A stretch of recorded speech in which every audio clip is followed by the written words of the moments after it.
इस दौर में मुसलमान को ये 5 काम करना चाहिए, क्योंकि हम आज देख रहे हैं कि मुसलमान को लोग किस नज़र से देख रहे हैं। वो 5 काम ये है। आज की दुनिया में हम सभी तरह की चुनौतियों का सामना कर रहे हैं, मगर मुसलमानों के लिए ये और भी हैरतकुन हो सकता है।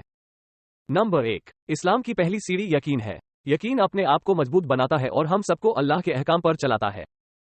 नंबर 2, नमाज मुसलमान के लिए अहम रुकने है। ये हमें अपने अल्लाह की याद दिलाता है और वक्त की अहमियत समझाता है।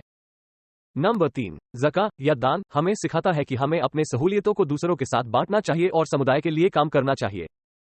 नंबर 4, हमें अपने आप को शिक्षित बनाना चाहिए ताकि हम अपने दीन और दुनिया दोनों को समझ सकें। नंबर 5, अंत में हमें याद रखना चाहिए कि अल्लाह हमें हर समय देख रहा है। हमारे हर कर्म का फल हमें मिलता है।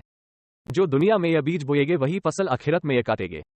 यानी दुनिया में ये सच का, इंसाफ का, देनदारी का, सखावत का, नमाज का, रोजा का, हज का, जकात का बीज बोएगे वही आखिरत का फल यानी जन्नत मिलेगी।